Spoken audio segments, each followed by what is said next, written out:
wabarakatuh. Perkenalkan, nama saya Sarah Nurul Azizah dengan NIM 22810101136 dari kelas 5 PAIE. Di sini saya akan menjawab pertanyaan dari psikologi belajar. Langsung saja yang pertama, yaitu penerapan teori belajar behavioristik dalam pembelajaran. Teori belajar behavioristik berfokus pada perubahan perilaku yang dapat diamati sebagai hasil dari pengalaman belajar. Dalam pembelajaran, penerapan teori ini dapat dilakukan dengan menggunakan prinsip-prinsip berikut. Yang pertama, ada penguatan atau reinforcement. Penguatan positif diberikan untuk memperkuat perilaku yang diinginkan. Misalnya, memberikan pujian atau hadiah ketika siswa menjawab dengan benar. Yang kedua, ada hukuman atau punishment. Hukuman digunakan untuk mengurangi perilaku yang tidak diinginkan. Contohnya, memberi konsekuensi negatif apabila siswa melakukan kesalahan. Yang ketiga, ada pembelajaran terprogram. Di sini menyajikan materi secara bertahap dengan latihan yang terstruktur, memungkinkan siswa belajar melalui urutan instruksi yang diprogram, sehingga siswa dapat memperoleh penguatan untuk setiap langkah yang benar. Yang keempat, ada pengondisian klasik dan operan. Pengondisian klasik atau penciptaan asosia antara stimulus dan pengondisian operan menggunakan konsekuensi untuk memperkuat atau mengurangi perilaku diterapkan dalam berbagai situasi belajar, seperti penggunaan pengingat atau penguatan dalam kelas. Yang kedua, yaitu ada peran skemata dalam proses belajar kognitif, dan contohnya, skemata adalah struktur mental yang digunakan untuk mengorganisir dan menyimpan pengetahuan yang diperoleh melalui pengalaman. Dalam proses belajar kognitif, skema berfungsi untuk yang pertama, memfasilitasi pemrosesan informasi. Siswa menggunakan skema yang telah ada untuk memahami informasi baru dengan mengaitkan hal tersebut dengan pengetahuan yang sudah ada. Yang kedua, membantu pengingatan. Skema yang terstruktur mempermudah mengingat informasi karena informasi baru dapat ditempatkan dalam konteks yang sudah dikenal. Yang ketiga, mengatur pembelajaran. Dengan skema yang ada, siswa dapat memprioritaskan dan memfokuskan perhatian pada informasi yang lebih relevan. Contohnya, ada seorang siswa memiliki skema tentang mobil yang mencakup elemen seperti roda, mesin, dan kemudi. Kemudian siswa tersebut mempelajari mobil listrik. Ia akan mengaitkan informasi baru tersebut dengan skema yang sudah ada dan memahami bahwa mobil listrik adalah jenis mobil yang menggunakan listrik sebagai penggerak, tetapi tetap memiliki bagian-bagian dasar yang sama.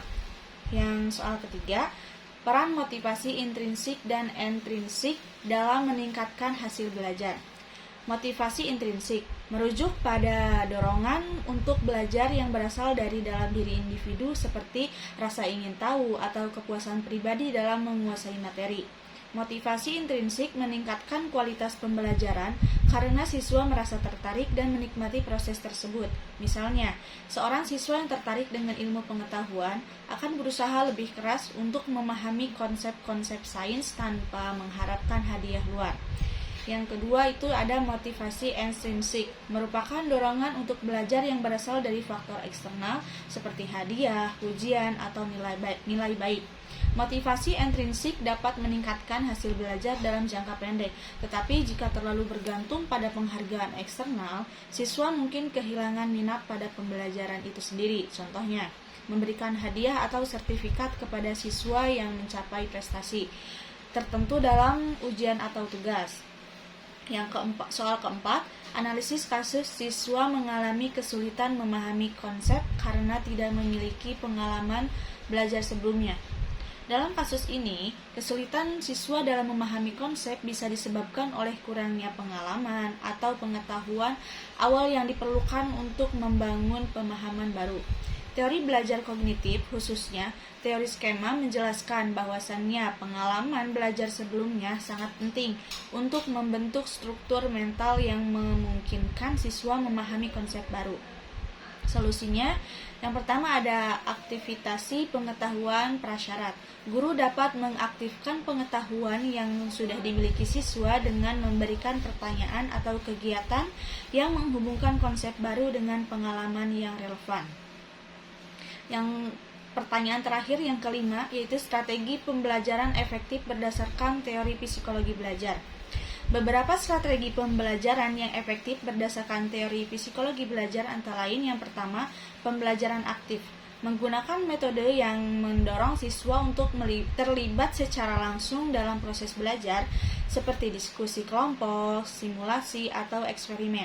Hal ini sejalan dengan teori konstruksivisme yang menekankan pentingnya interaksi aktif siswa dengan materi. Yang kedua ada pembelajaran kolaboratif. Menggunakan kerjasama antar siswa yang memungkinkan mereka untuk belajar satu sama lain dan membangun pemahaman bersama. Yang ketiga ada umpan balik dan refleksi. Memberikan umpan balik yang konstruktif dan memungkinkan siswa untuk merefleksikan pembelajaran mereka. Ini membantu mereka untuk memperbaiki pemahaman keterampilan mereka. Yang keempat ada pembelajaran berbasis masalah atau problem based learning. Menggunakan masalah dunia nyata sebagai konteks untuk pembelajaran. Hal ini mendorong untuk berpikir kritis dan menghubungkan pengetahuan yang mereka pelajari dengan situasi praktis. Dan yang terakhir ada diferensiasi atau pengajaran yang dibedakan, menyesuaikan metode pengajaran dengan kebutuhan dan belajar siswa yang berbeda dan memungkinkan belajar siswa dengan cara yang paling efektif bagi mereka. Mungkin cukup sekian dari saya. Wassalamualaikum warahmatullahi wabarakatuh.